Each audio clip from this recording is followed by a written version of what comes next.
Okay, good. We don't have to give a approval. I have in other Zooms that I give, and usually have to press approval.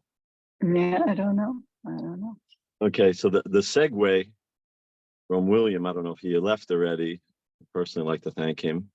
He made my life a lot easier because what he was talking about is the perfect segue into what I'm going to discuss today and try to share with the people that are here. I looked around as that last story was being told on the faces of the people and wanted to see the reaction. I felt he got choked up himself, which obviously causes other people, besides the story itself, which is very difficult to hear. They're seeing a man crying, right? Seeing a man crying, it has creates some kind of uncomfortableness. In fact, recently I was at an event and a man got up and cried, and you could tell everybody in the room was uncomfortable.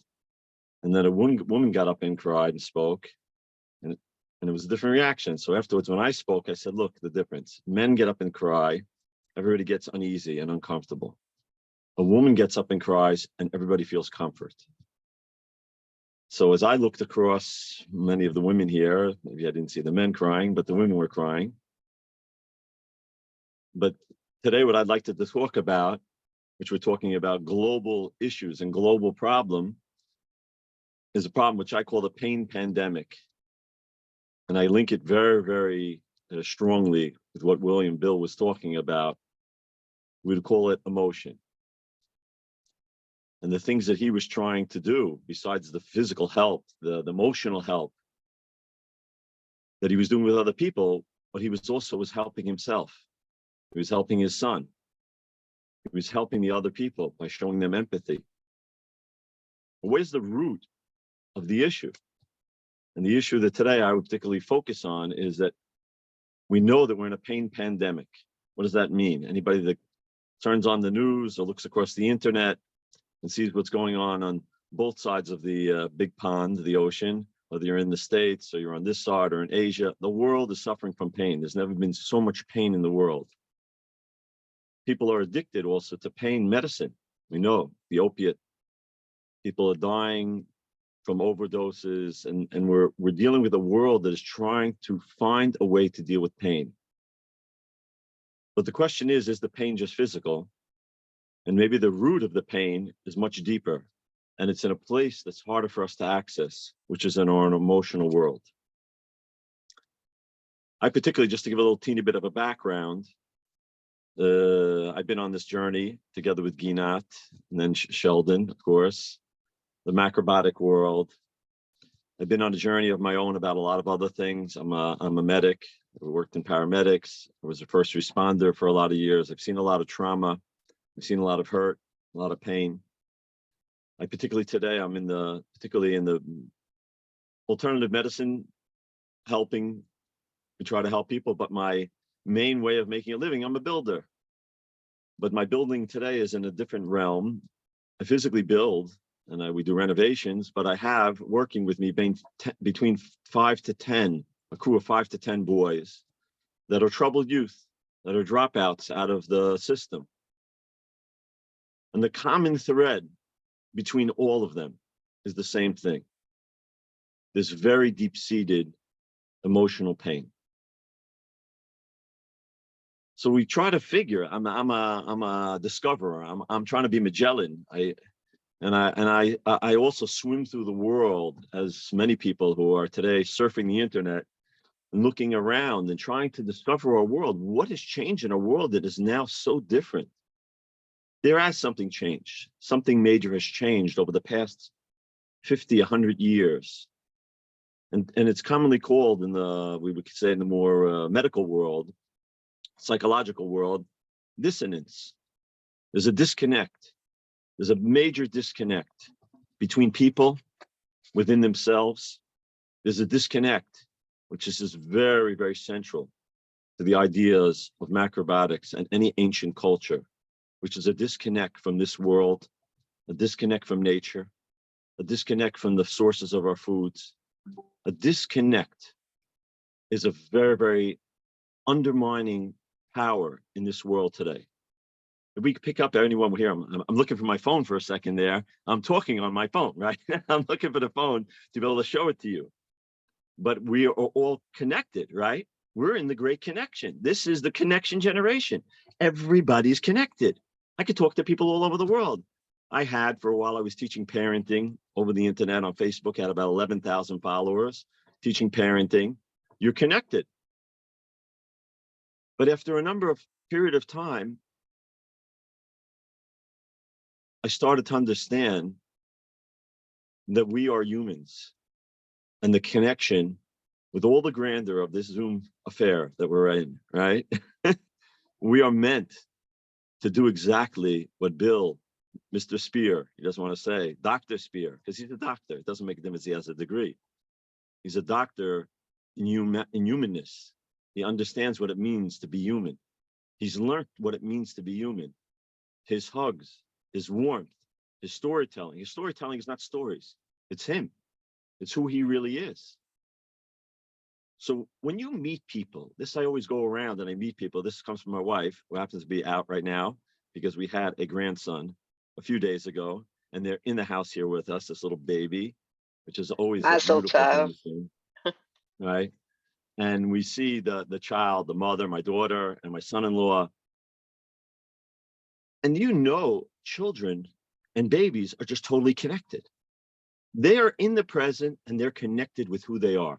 What they feel is what they feel, and what they are is what they are. There's no facade. There's no fake. They weren't educated in those words, educated, how to put on a mask. What are they? They are what they are. And when you meet people that are powerful and you meet people that are moving, like I was going to say, I was thinking to start this whole thing to talk a little bit about Mr. Spears, William, Bill. It was just clear in my mind.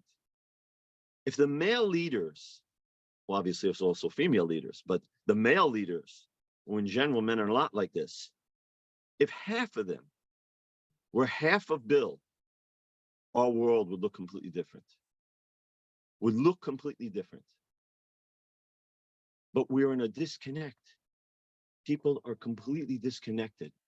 But where does that disconnect start? So that's what I've been working on for a bunch of years now. I treat people very much in a different way, but it's again with somatic, dealing with the body. But what it's really doing is retraining us to love our emotions, because human beings have a problem with their emotions. It's uncomfortable for us to cry. We feel uneasy about crying, but we're supposed to be in love, just as he was saying. We're supposed to be in love we don't want to see any human being suffering, but when you come to suffering, it is maybe one of the most powerful, uplifting, emotional experiences that a human being can ever experience. And by the way, I'm a doula, however they pronounce it. And I birthed many of my daughters. Doesn't look normal, a guy like this, such a religious looking man, officially somewhat of a rabbi. But I go to my daughter's births and I'm there and I'm the guy helping out and doing the breathing and keeping them calm and getting them. But more than I'm ever trying to do is connect them to the greatness of this act of bringing a child into the world.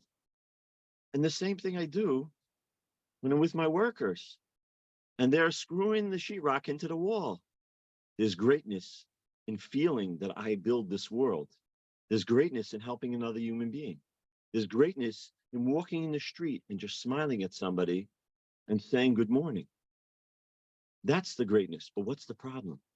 Why, when we walk in the street today, if you grow up in a society that's very, very embedded in that mentality, they'll do it. In America, I was just in America for 2 weeks. Everybody says good morning, excuse me. But it don't feel the same as it did feel a few years just before the corona. There's this personal feeling that's missing because it's hard. It's hard. We're lacking our own wherewithal. Our batteries are drained because of the human disconnect. I'm not going to get into it. Obviously, the corona COVID theory, without being conspiracy tinfoil hat, And I don't know if it's done by man, not that, it doesn't really make a difference. I only look at the results. The result, this has hurt humanity. Aside for obviously the human loss, we have lost so many people emotionally, mentally. Mental health has gone through the roof. Here in Israel, it's skyrocketed. There are 3 times or 4 times as many people taking some form of antidepressant medicine or some kind of psychological, psychiatric medicine. The States is the same thing. I'm not such a sociologist to really know that maybe in more ancient societies, it's hard to gauge it because they may have been a little bit also protected from all of the news. But maybe if we went into Central Africa or Central America to some tribes, we'd see that the people were less affected, for sure, emotionally. But there's no question that this factor, like one of the women mentioned, that she's closed in her house. And I understand the need for that. I'm a paramedic. I know what germs are. I know it's bacteria. It's particularly not bacteria, it's virus here. And I understood what it can do to people. But I also know the detriment that it's brought to us, the pain that it has brought to society. Humanity's in pain. And how do I know it? So I come from a world of already 10 years of Dr. John Sarno, who I learned much of his teachings, and I've been practicing, trying to help people get rid of chronic pain. And what I discovered over that time is that there are an endless amount of human distractions that in order to keep us from our pain, our subconscious will do. It will do absolutely anything to keep us from facing our emotions. That little bit of uncomfortableness that we felt a few minutes ago, most of us are carrying major amount of uncomfortableness, major amounts of trauma. Somebody today is very, very outspoken about this. People should listen to some of his things. Matej Gabor, very, very famous, a doctor from Hungary, a Holocaust survivor, a very, very special person, a doctor who he understands that today the world is in trauma. And we don't need the traumas of a Holocaust or a war or Sri Lanka. Those people, that's clear to all of us. Most of humanity today is in trauma. You know why they're in trauma? Because society has so much gone away from simpleness, connections, talking. You know what the TV and mass media has done? It's caused people not to look at each other. Instead of talking to each other, we've all seen it. Go into a restaurant and look at a husband and wife or 2 friends, and they're sitting there and they're looking at their phone below the table. And instead of looking at each other, instead of communicating with the other human being face to face, we are hardwired for human connection. And every bit that a person is disconnected, that is a trauma to humanity. So if we take the average child today, and that's what I was dealing with. Very good, thank you very much. As we see children, I see children all the time. I counsel parents all the time in parenting. And the major thing I said to their parents is, give me a list of all the positive things that you see in your child. And they have a tough time coming up with a list. I said, well, if you would ask my grandmother, she would have wrote a book about my mother, would have wrote a book about me, her grandchild, who almost burnt down the house. We used to cut her cigarettes with the scissors. She would smoke. My grandmother in the house used to come with a cigarette, but she loved me. She was able to even punish me. But I felt whenever I was punished, I was truly loved. And I never lost my own self-value and worth, even if I was reprimanded or she did discipline. Our world now is confused, and it's confused these things. Confused that you can, yes, be disciplined, but you can be like Bill is. And I know Ginat, and I know a lot of the other people here in the forum. These are people that are very disciplined, because everybody knows you ain't macrobatic if you don't have discipline. But yet they're so full of love. And in fact, they seem to go. And I don't want to disagree with Bill on that point. But yet, as a person becomes truly wholesome and truly connected to the world, not to just eating the physical menu of macrobiotics, they learn the very lesson of what macrobiotics is trying to teach, which is being a truly balanced human being. Because we are a dichotomy, we are in conflict, but we're able to balance it. So they can balance a disciplined person with an open person, a love person. And I disagree, like I say, with Bill. But yet, yes, people that are like this, that are truly macrobiotic, they can deflect. I don't even want to say deflect it. They can absorb it, but it doesn't hurt them. Why? Because they're the opposite of dissonance. They're at peace with themselves. There's pain, but yet they know how to deal with the emotional pain. They know exactly what he said is what we need to teach. And I'm going to look up what he teaches because I want to learn it now for children. Is what? Children cry. You know, grown-ups need to cry. Children shake. We know that from animal kingdom. When an animal goes through a trauma, the animal shakes it out. This is taught by another famous person afterwards. I'll send the link. Very, very special person that teaches how to shake out your trauma. There's a lot about that also floating around. That's what also makes me, by the way, happy. With all our crazy world that looks like it's going absolutely haywire. And if you're on the internet and you're watching news, boy, you think that the world is coming apart at the seams. But we don't know how many grassroots, Ginats, Clara, all the people that are in this forum, right? I'm going to go Arlene, I mean, I'll look along the people, Claire, Audrey, Bill. I mean, there are millions of grassroots people like ourselves that are trying to really find what is the grandeur of humanity. And they're learning it. They're learning it. You know what they're learning?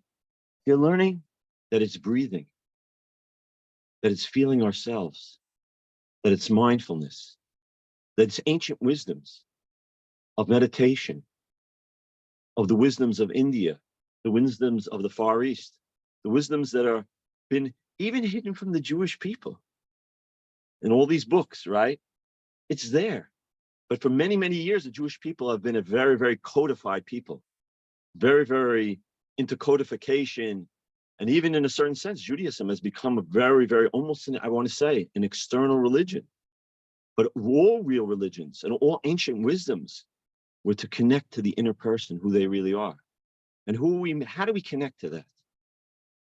The first step is to preserve the emotional wellness of the people around us, starting from if you're a parent, if you're an aunt, if you're an uncle, if you're a grandparent, if you're a great-grandparent, if you're a neighbor in the street and a kid in the street is crying, that you walk over and you show empathy, that you show empathy to the people in the street. That when you walk in, I have this crazy thing, my kids go crazy with me. My last daughters that were recently, one got married, the second one's still here in the home, they're 20 years old, 19. They go shopping with me to the food, the supermarket. They say, it's always an experience with you, Dad. Why? I go into the thing, everybody's standing online. So now people have a preoccupation. They're looking at the phone. I ain't looking at the phone. I'm looking at people. I look at the guy next to me and I say a good word to him. The next guy. And within 5 minutes, I got 10 guys all talking and having a good time. And then I get up to the lady behind the counter, and the first thing is just stop. And I give her a blessing. And I say, thank you very much. She says, what are you thanking me for? He says, because you're helping me. He says, but I get paid. He says, I don't understand that. You get paid. Yes, you get paid what you do. But look at how good you are. You're so fast. I think I got to talk to your boss. You got to get a raise. This company's is going to not go broke because of one or two workers like you. You're unbelievable. I had one day, I will tell you on a story. I started talking like this to one of the ladies. The lady burst out in tears. She says, I'm working here 7 years and nobody has ever said a word to compliment me. My bosses, people in the line. This is what we're about. This is the one chance that we have for humanity. There's no other chance. We can't control, obviously, the tsunamis, the earthquakes, the lava flows in Hawaii. And I'll tell you the truth, We probably don't have a way directly to control the heads of state, but there is a way.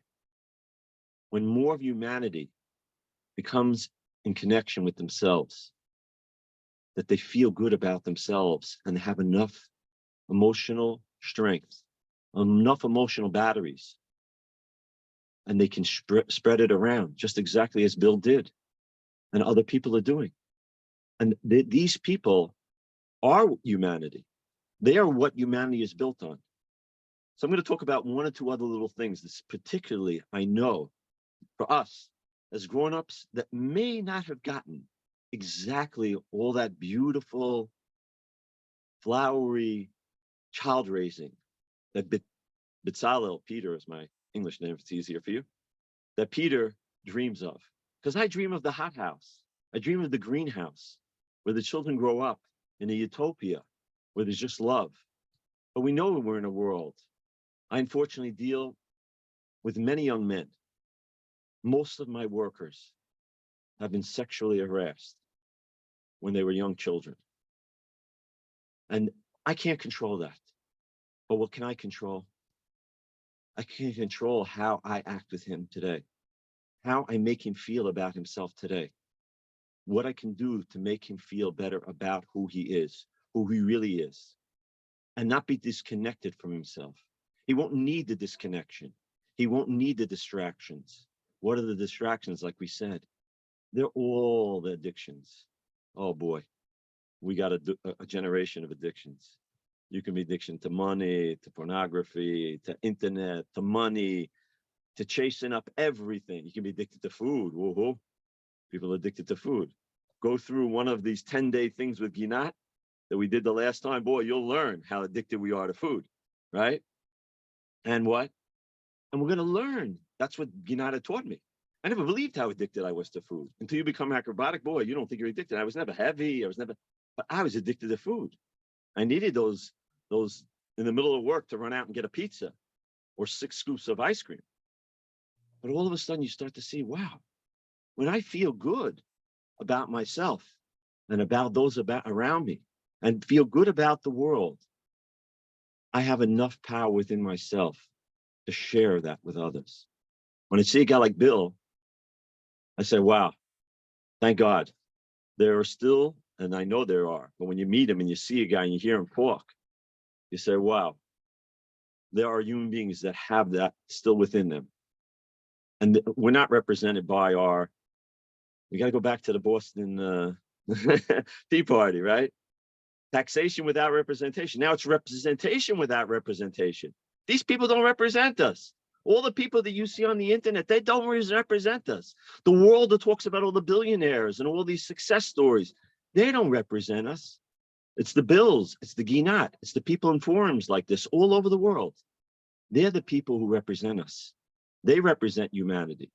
They are the power within us. So how do we get back, like I was saying before? If we didn't have that beautiful, we have traumas.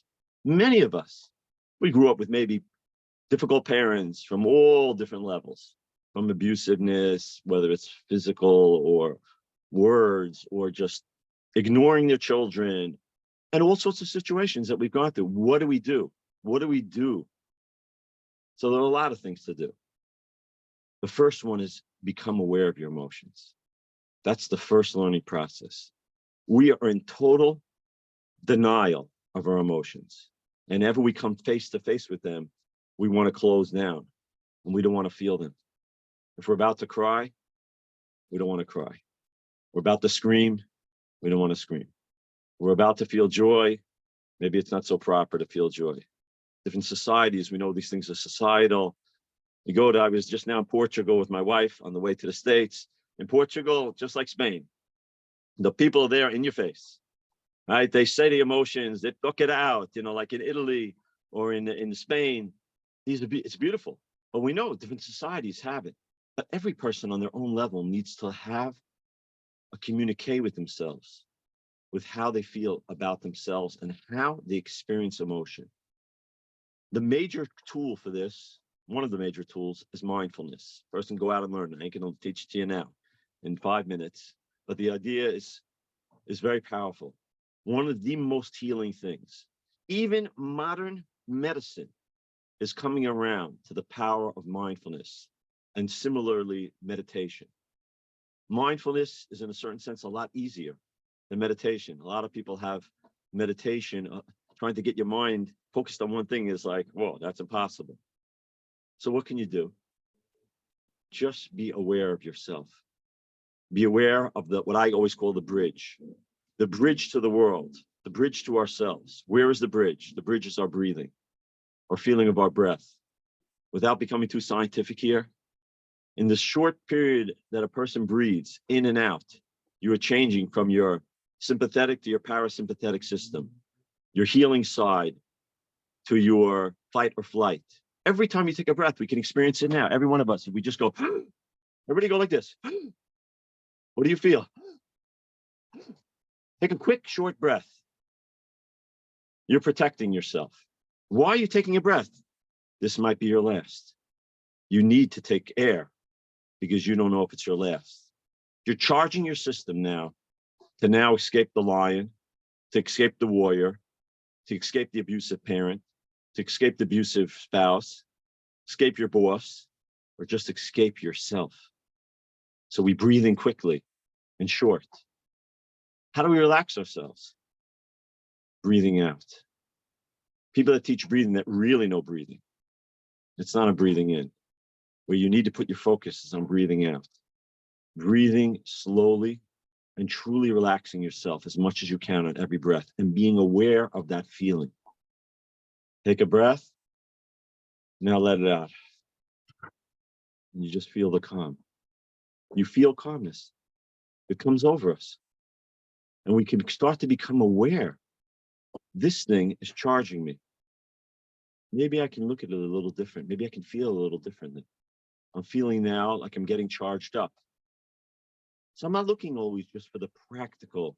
Okay, you're going to do this. You're going to breathe like this. I'm looking for the sense, to learn to sense our emotions and be at peace with them and start to feel them and ultimately even love them.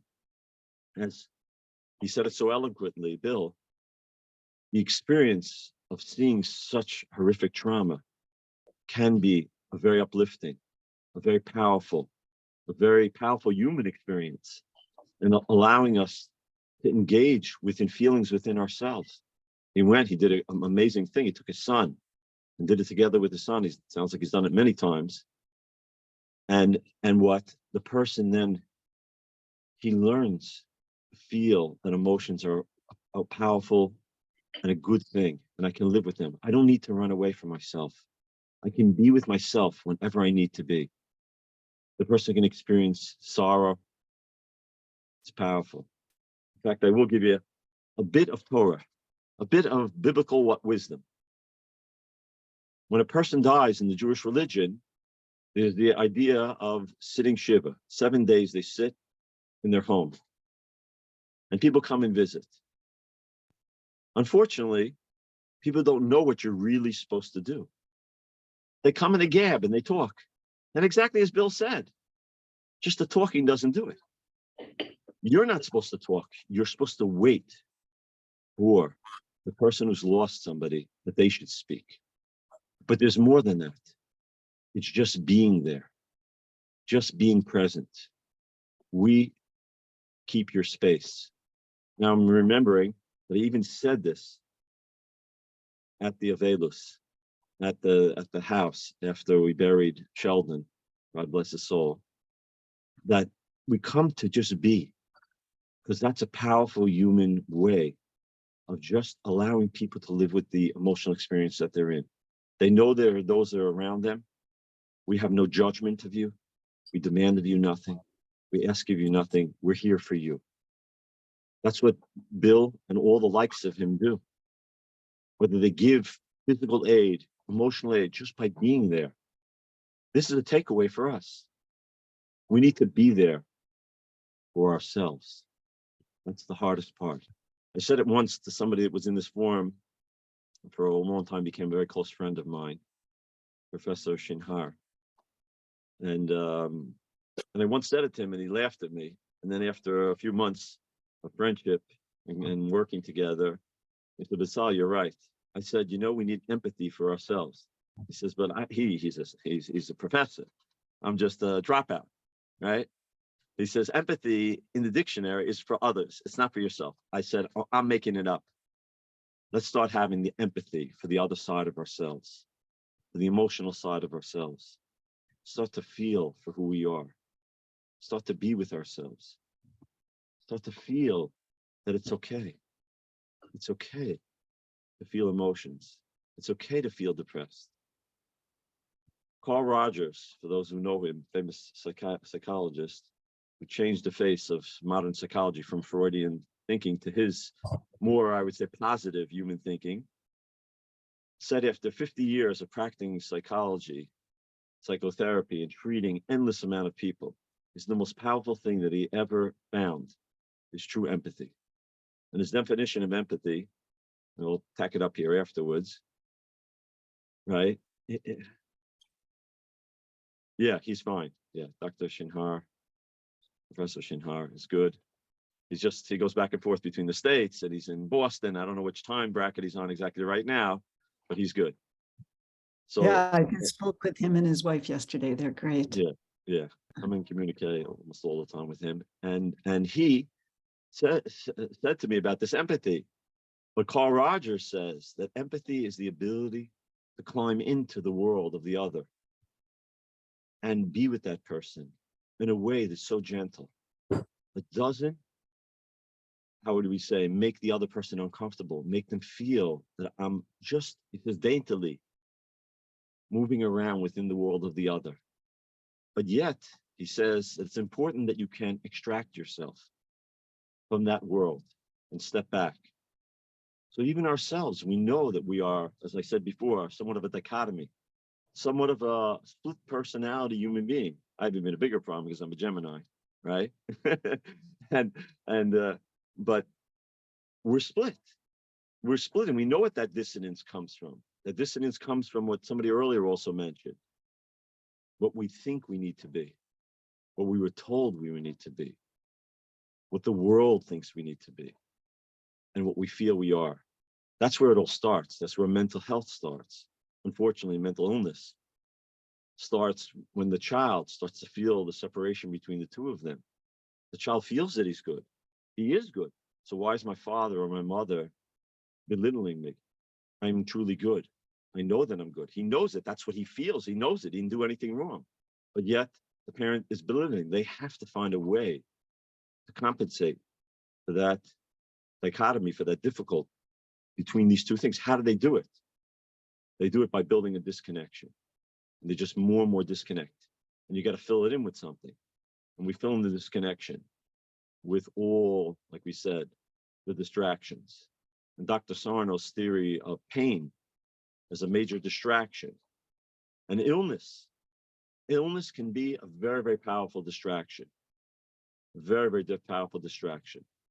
And everything that we experience around us today seems to be geared around that distraction. And people have learned to make money on that distraction. There's an industry of communication. There's an industry of modern medicine, which again, I'm a paramedic, but I know that chronic illness is a hard thing for modern medicine to really cure. They have things that can enable, they have things that can move the person in the direction, and they're a first aid. And many times they can bring the person back to a point where they can then truly bring wellness. But the wellness of the person is very dependent upon removing this necessity for distraction. And we don't feel the distraction because we're just so part of it already. We've gotten so used to not feeling our own emotions. So we're going to talk just another one or two little points here. There's a cute one that I came up with. I call it emotions. E from just like email. So I've noticed as our world is continuing to move forward and roll, it's on a roll. What do they come up with? Emojis. We can't now show emotion. So how do we learn to show emotion? So every single day you should just know. There's a website you can go on and see every day they're adding on more of those little emojis, right? Somebody's got to come up with a face for everything. A face for disdain, a face for this. It's beautiful, the English language, by the way. English language has the most amount of descriptions for the world of emotion of any language in the world, maybe besides Arabic. right? But English is very powerful.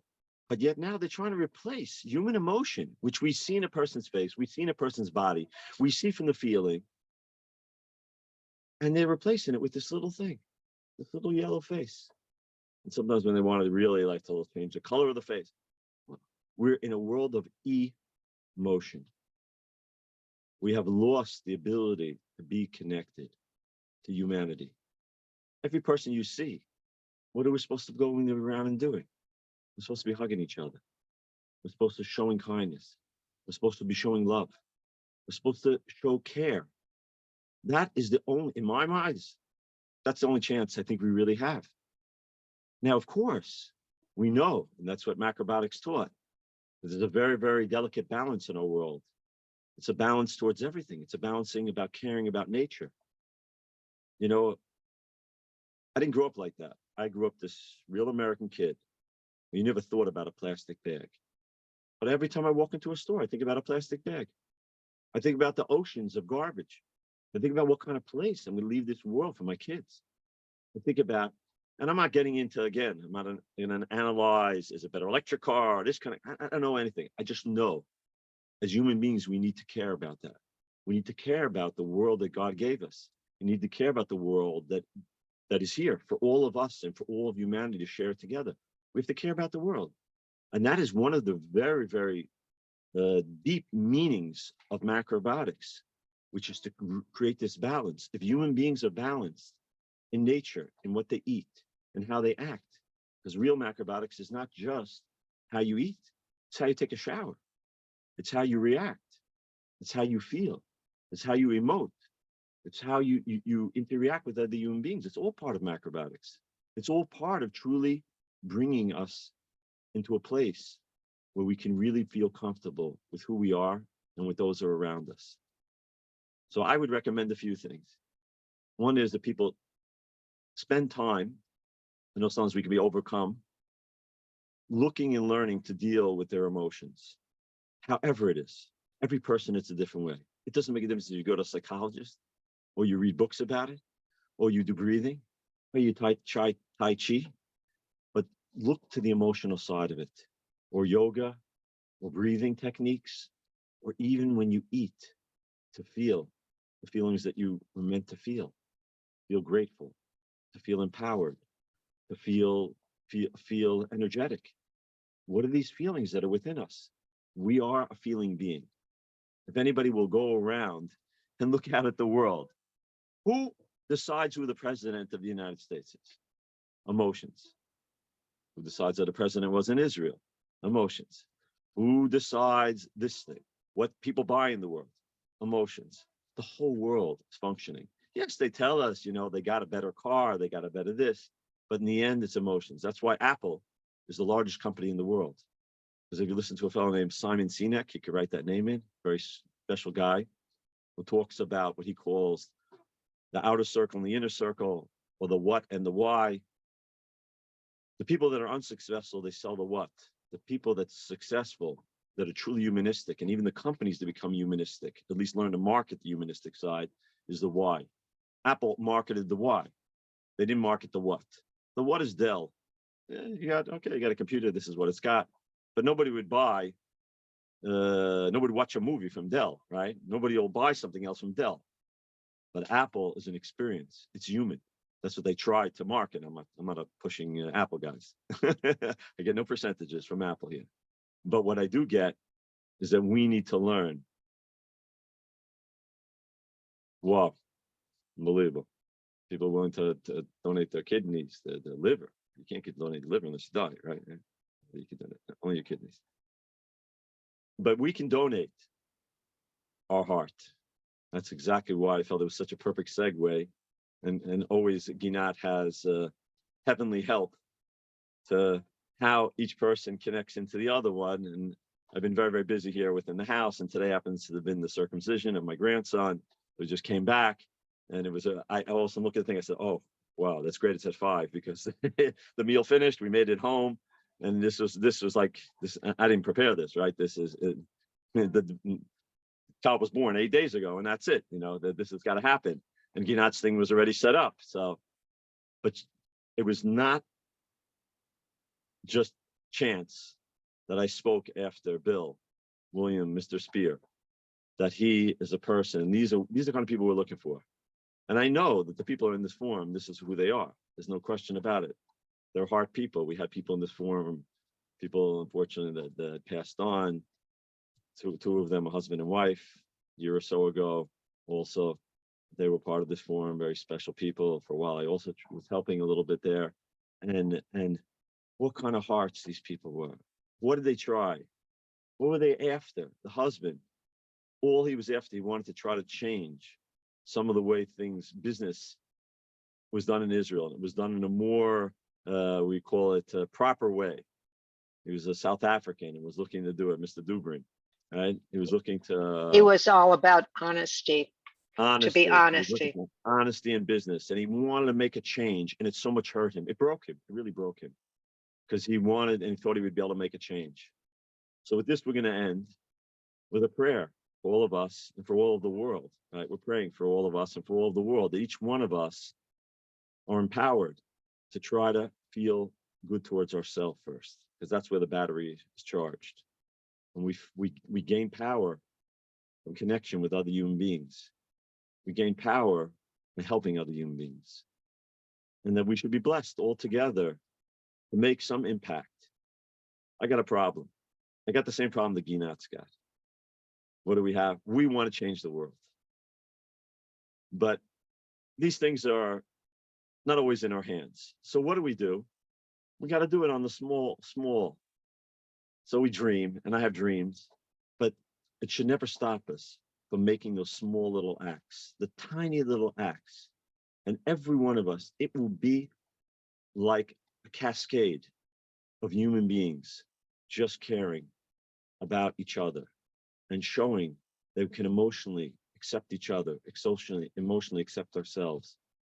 And I think that will bring a lot more wellness to the general public, to the whole world, and hopefully to all the people in this forum. You'll all be blessed and be happy together. Any questions? You could ask me. I'm open to anything. Absolutely anything. That was so uplifting. Thank you so much. Thank you. Thank you so much. It was so uplifting. I have a quick story to tell about connection with people. I was at a Broadway show years ago, and I went to the bathroom with my friend who was a psychologist. And there was a woman working in the bathroom, an attendant, and she did her job with such connection and such joy. And she spoke to everyone. And I spoke to her. And when I left the bathroom, I broke down in tears and I could not stop crying. And my friend, who's a psychologist, kept wanting to talk to me, like, what is that feeling in you? It was a feeling that this woman had such a spark, and that there's so many people you meet today in important jobs and they don't care. This woman was the best. So I went to a manager and I spoke to the manager and I told him about the woman. He said, oh, we know all about her. And I said, well, I hope you take very good care of her monetarily, because she deserved it. She has a spark. She was so special. And to this day, when I tell this story, I always cry. Yeah, you got me crying. Thank God. Thank God. Connection. Thank you. So special. Thank you. Yeah. It's everywhere. It is everywhere. I was in America. We walk into a bank. It's also where we project a little bit. So we'd gone to the bank to withdraw some money. And the guy was being very difficult. Every day he was telling us we can only take out a small amount. So we were taking out, me and my wife's account. And every day we're taking out this little amount. And I come with the last day. We want to take out a bigger amount.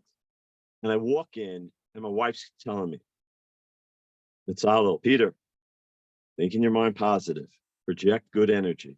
We walk into the bank, the guy who always deals with us, he's on the phone and he goes like this to us. Tough, good.